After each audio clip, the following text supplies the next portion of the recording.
Hello, everyone. I'm Svend Rønning, Artistic Director of the Second City Chamber Series in Tacoma, Washington, welcoming you back to some online music and conversations with many of the interesting people we feature as Second City Chamber Series artists.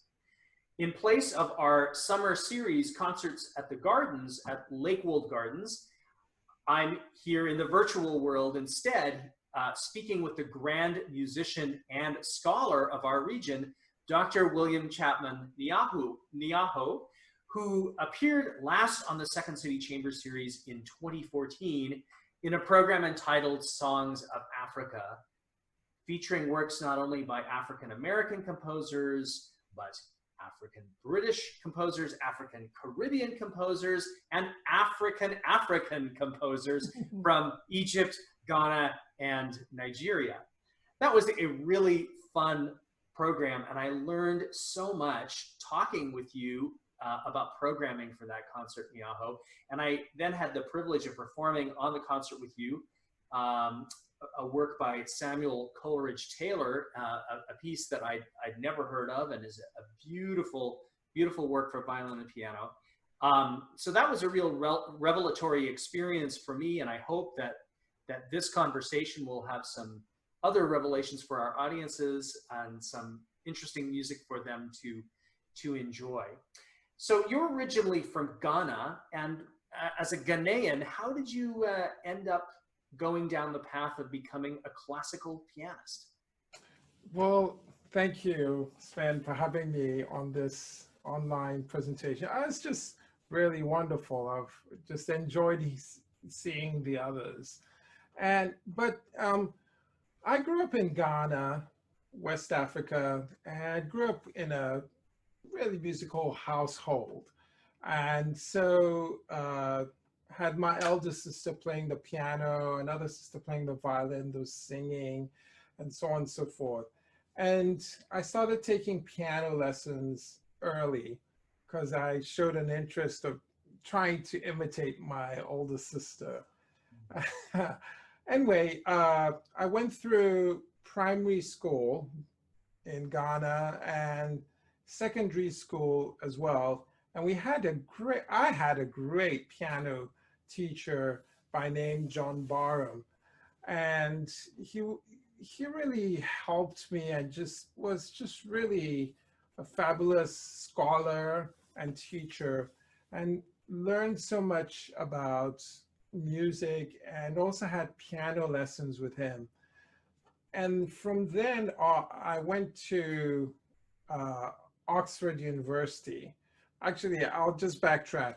The one thing in Ghana is that the Royal Schools of Music would send external examinations around the world. So I went through the Royal Schools of Music program. So from grade 1 to grade 8. And then I also took the licentiate when I was in Ghana. And later on, after doing my A-levels, there's a different system. I got accepted into Oxford University.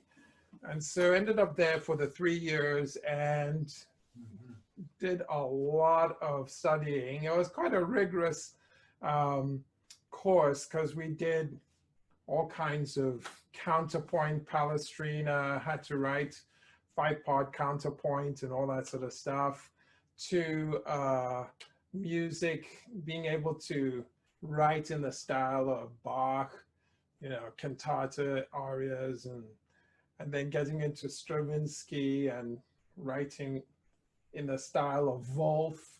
It was just quite, quite the study, and history and fugue writing, all that sort of stuff.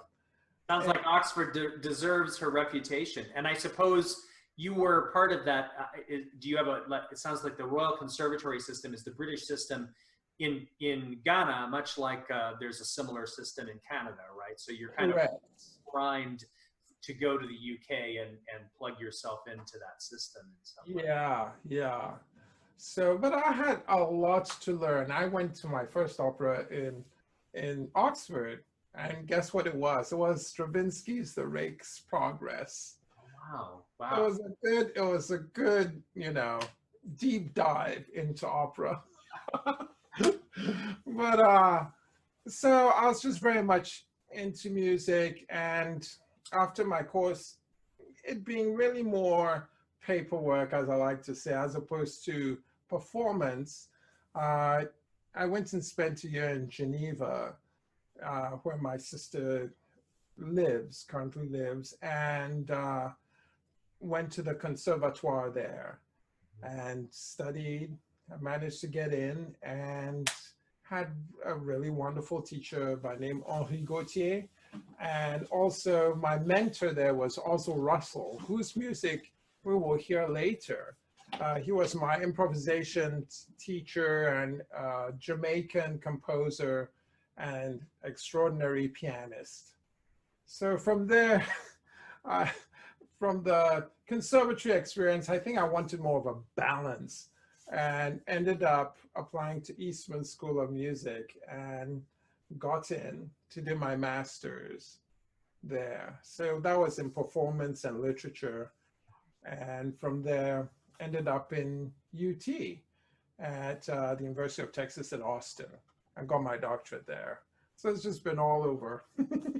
Your specialty you've developed, in addition, of course, to developing the repertoire, the classical repertoire. Your specialty as a scholar and as a composer has been in music of either the music of Africa for piano or music of the African diaspora around the world. Correct. So it's kind of like you live the African diaspora already with all the places you've been. Yeah. But where did that interest come from? Is that something that you grew up with? Did you develop it in Oxford or in your doctorate work or after? Actually, well, when I was in Ghana at Achimota School, it was a boarding school where everybody, from all the country would come to. We grew up in Ghana in those days in the boarding school system. So that was a really common thing for people coming in from everywhere. Well, apart from the wonderful Western art music I was learning with Mr. Barham, the University of Ghana at Legon, which was a few miles up the road, would come, they would send their cultural dancing professors to come and teach us different dances and musics, drumming and singing from the different ethnic groups of Ghana. And I was very interested in that. So I learned all these different dances and music from different parts of Ghana. And so I think I just had a little identity crisis somewhere along the road as to, well, I love this and I love that. How am I going to be able to blend the two, get the two together? So it was actually when I became a professor in Louisiana, at the University of Louisiana, Lafayette, and having to teach literature courses that I really saw that there was a lack of available piano scores by composers of African descent. It was easy to find Bach, Beethoven, Dvorak, the nationalists, the Eastern Europeans, the Spanish composers. But when it came to African American music, it was just really hard to find copies. Most of them that I came across were either out of print or in manuscript form. And I went to a conference in Pittsburgh, which was called What is African Pianism, by an ethnomusicologist and composer who was organizing it. His name was Akin Yuba. And it was just mind-blowing because here were all these African theorists, Kofi Agawu, scholars, ethnomusicologists, performers who were all composers who all converged on Pittsburgh. And it was just an amazing experience. And my whole world in terms of that blew open in terms of the availability of Hmm. piano music Right. and music by composers of African descent. And another person who I really credit was Dr. Louise Toppin, a wonderful singer and a professor at University of Michigan. Um, Ages ago, we'd become friends, and she gave me as a birthday present this stack of Xeroxes of scores by composers of African descent that, were out of print. And again, Hmm. so that's how it all happened. That's fantastic. And you've edited and published many of these things, right? So there are critical editions of several of these pieces published by you. Is that correct? Yeah. Yeah. So I after Louisiana, I moved up here and was on Vashon Island, and I had applied to do a session at the Music Teachers National Association conference. And so my title was Into Africa, play on the Out of Africa. and and so I showed all these piano teachers all this amazing music, and just said, there's all this great music out there. Luckily, a member, Brian Hill from Oxford University Press, was there, and he said, I'd like to talk to you. I want to take you on, because basically, I'd gone, let's say, I'd gone downstairs to the exhibition hall and asked publishers, well, do you have music by Florence Price? I said, who's that? Or I said, well, an African composer. I said, well, we only have Scott Joplin, you know? And it's like, there's some amazing music out there.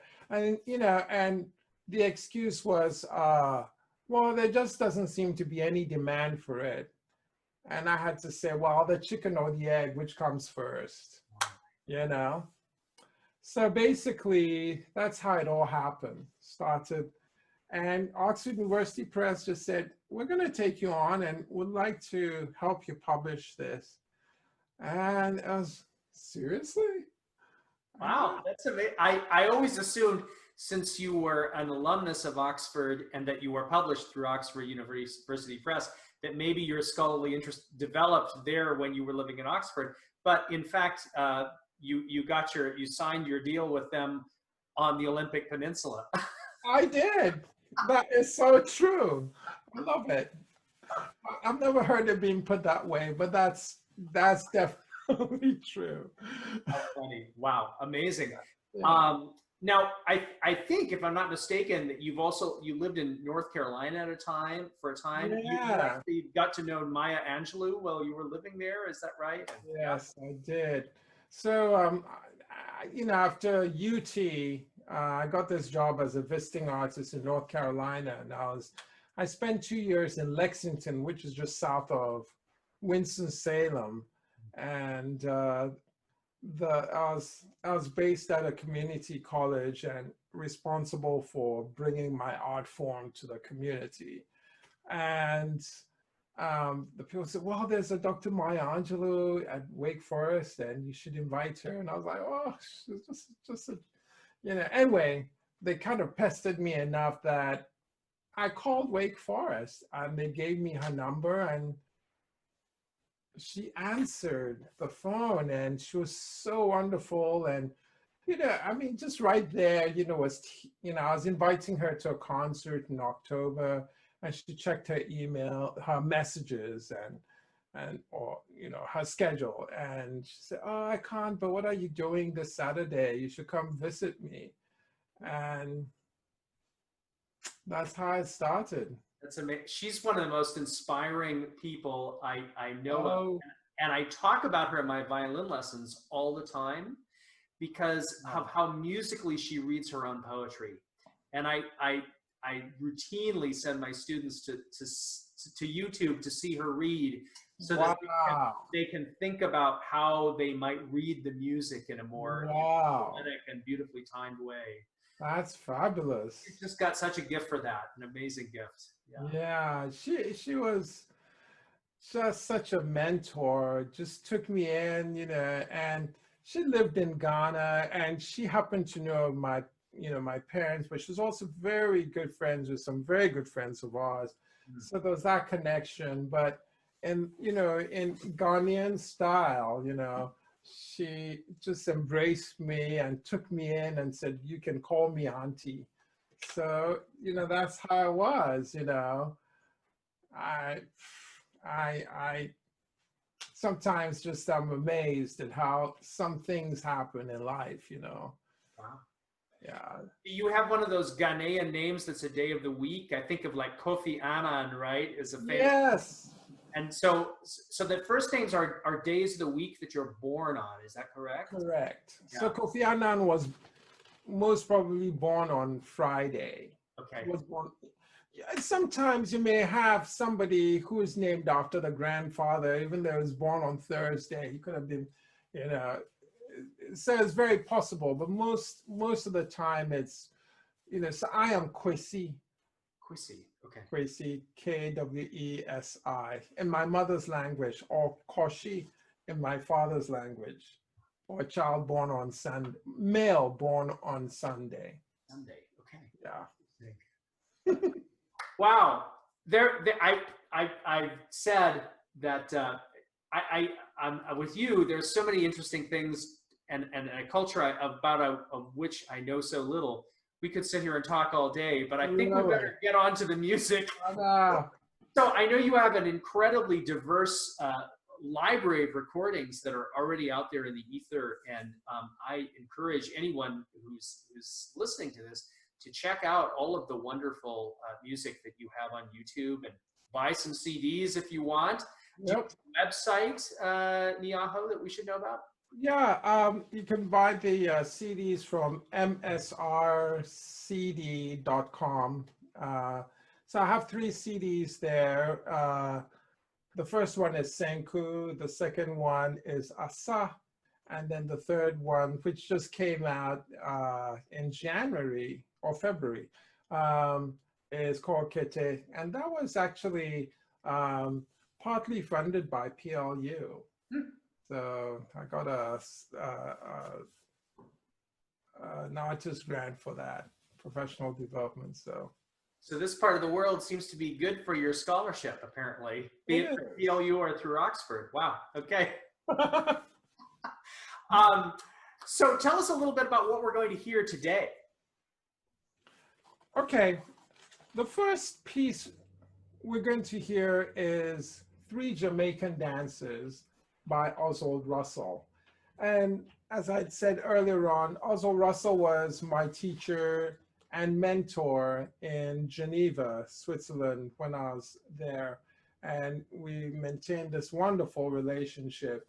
And he was a Jamaican composer who grew up in Kingston, studied in London, studied at Juilliard, and then ended up in Geneva at the Conservatoire there. And he wrote these pieces as his reminiscences of Jamaica.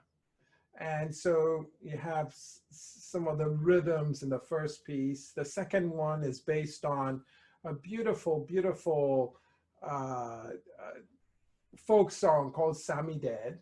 And then the third one is based on a tune which would be found in the marketplace in Kingston.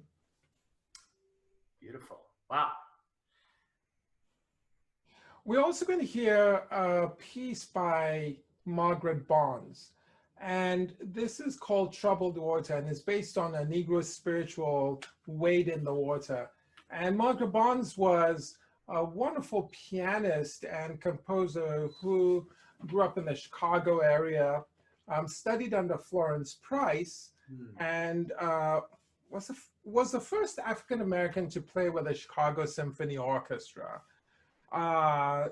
She wrote a lot of piano music, apparently, but a lot of it hasn't survived, but this Troubled Water is a third of a set called The Spiritual Suite. And it's just fabulous. Beautiful. Wonderful and apropos piece called Chalkman by Gregory Walker. Gregory Walker is the son of George Walker, and he's an incredible violinist. And he wrote this piece, which I got to play premiere at a conference in California, and it was the Art Song Alliance there that were having a great conference. And this piece, Chalkman, really refers to the chalk drawings around dead Black men, you know, men who are shot, and, you know, they put, and so it uses Sprechstimme, and there's the piano, you know, I'm supposed to drum a bit on the strings, you know, plucking. So it's very expanded piano techniques on this piece. And so there's a live performance that I did with this singer, Isaac Washington. Dark music for a dark subject. Wow. Yes, Wow. very much important subject. Right. Yeah. I think it's fair to say that there's just an incredible diversity of music in the world, and you've done such a fantastic job, Nyaho, in sharing so much of it to the world through your recordings on YouTube, through your live concerts, and through your publications, which are ultimately, I think, going to mean that many other pianists are able to learn this music and continue to progenerate it around the world. So that is just bravo to you for all of your fine work. And thanks for sharing your talent and your specialty with us this afternoon.